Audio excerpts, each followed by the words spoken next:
But Marcellus, can Baker Mayfield carry the Browns the rest of this season? No, he can't carry the Browns going forward because he's not trustworthy in that leadership position. This is not even a conversation so much about production and X's and O's. It's about the I's and the U's. Who are you as a person? Let's talk about Baker Mayfield because Baker Mayfield runs hot.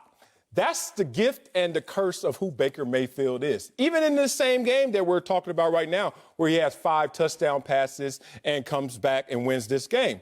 In that same game, let's not forget about that first quarter, which in consecutive games, he starts the game off at first pass, another interception. Goes 0 for 5 in that same first quarter. So I want to talk about why he runs hot and what that means in terms of leadership and what it means for this team. You get 3 quarters of hot Baker, you get 1 quarter of bad Baker. Let's extract this and take it to a bigger example of who Baker Mayfield is in terms of his success and his misses. Baker Mayfield, full screen time, is a guy that, let's just say, likes to bingo feed. And if you look at Baker Mayfield in these 8 examples that I picked, which were his top 8 NFL games, you will quickly notice that half of those top 8 games are against the Bengals. And then you will sit there and try to wonder in the glossary of your mind, those other 4 teams, how good they were. Well, let me tell you, Falcons, 7-9. Panthers, 7-9. Dolphins, 3-13, and the Washington team, 2 wins. Take that away.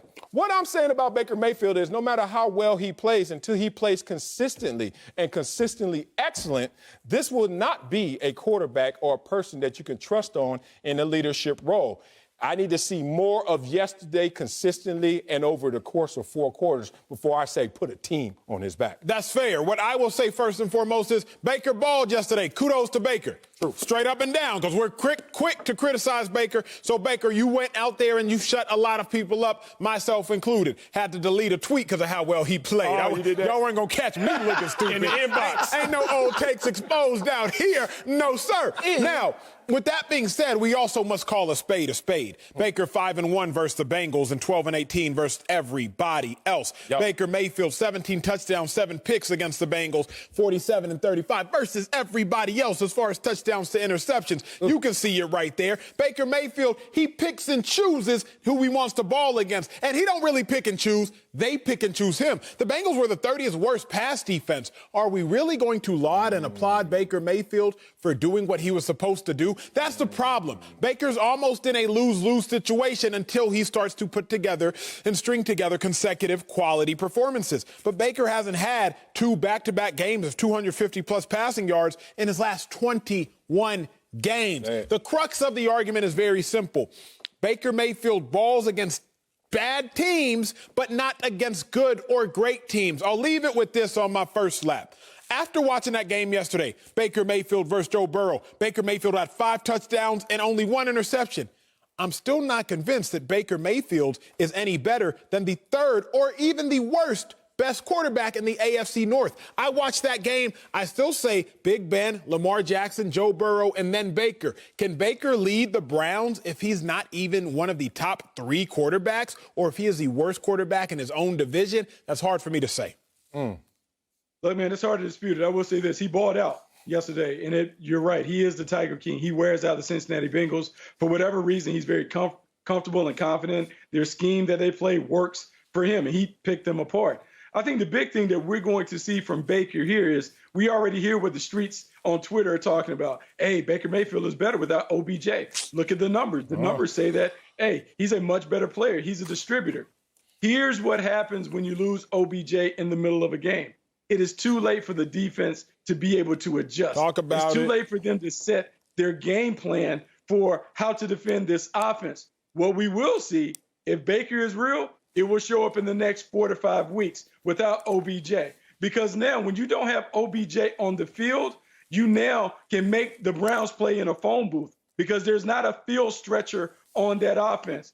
Jarvis Landry doesn't have the speed to take it deep. They have 2 tight ends, but they're not deep, big play players. They have the running game. But now Baker Mayfield is going to have to play in the phone booth. And is he good enough to pick people apart in tight windows playing in that phone booth? We will see. But my eyes tell me I don't think he's going to be able to do it consistently if they put it all on him.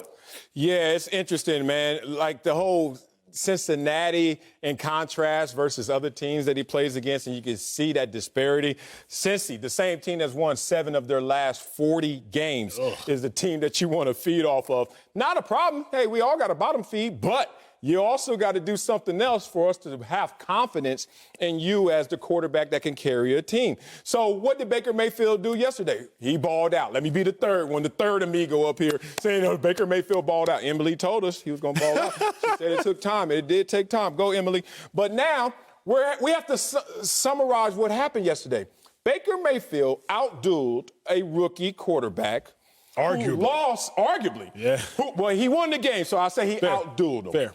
Who lost 3 of his starting linemen during the game, who also is on a team that only has 1 win, that also was playing that same game without their best player in Joe Mixon. Good Lord, what the hell? So where's this confidence coming from, y'all? I just can't see it. This is a situation where there are just too many trying moments of how Baker Mayfield doesn't always play up to that standard, to that ability of being that hot. So when he's hot, okay, I'm starting to trust you. But when you're not, that's when coaches have to scratch their head because you're not reliable. Let's talk about Baker Mayfield the week before what we saw yesterday. What was that game against the Pittsburgh Steelers? By the rating, it was the 3rd worst game by a quarterback this year. Maybe now 4th because Cam Newton yesterday, good Lord, he might have to put himself in that conversation as well. But 3rd worst to yesterday's performance. Which one are you, Baker? Hot or cold? And the issue, Marcellus, with Baker is the problems are cyclical. Baker starts talking, so we tell him to be quiet. He tells us he doesn't care. Then he goes out there and balls. Then he starts talking again, so we tell him to be quiet. Right. He tells us he doesn't care. Then he goes out there and balls. Then he starts talking again. Then he plays bad. Then we tell him to be quiet. It's cyclical. Baker Mayfield just has to figure out how to bottle this up. We talk about, is it just going to be a flash in the pan? Can Baker bottle up this success? I'm not convinced he can bottle up this success. Now, if he's ever going to, the next 2 opponents are good teams to try to do it against. You got the Raiders, you got the Texans, both of which are bottom tier in pass defense. Baker, this is the time for you to get on a hot streak. But if I don't see Baker stack up 250-yard passing games over the next 2 games, I don't think I'll see it this season. You know, here's the thing. I don't think we can judge Baker off of the 250 number that you want to utilize, because if he has 250, 300 yards, the Browns are wrong in terms of how they play. The Browns are at their best when they keep Baker Mayfield on a very tight pitch count. 25 passes, maybe close to 30, but you don't want him to throw more than that. You want this team to run the football. Big offensive line, moving people, Kareem Hunt, Nick Chubb when he's healthy, those guys running the rock. That is their recipe for success because the defense is playing well. If the Browns make the mistake and think that Baker Mayfield can throw them into the playoffs and throw them into the division lead, they're sorely mistaken. We have too much evidence. The sample size is too big. Seeing them try to play that way and fail, they need to continue to monitor him, keep him on the pitch count, let the other parts of the team guide the team to the playoffs. Let him just be the trailer that he is, because he's not a truck. He can't pull this team off. Oh, not a trailer, Bucky. Well, Baker, you had us singing your praises today. We'll see what it's like next week.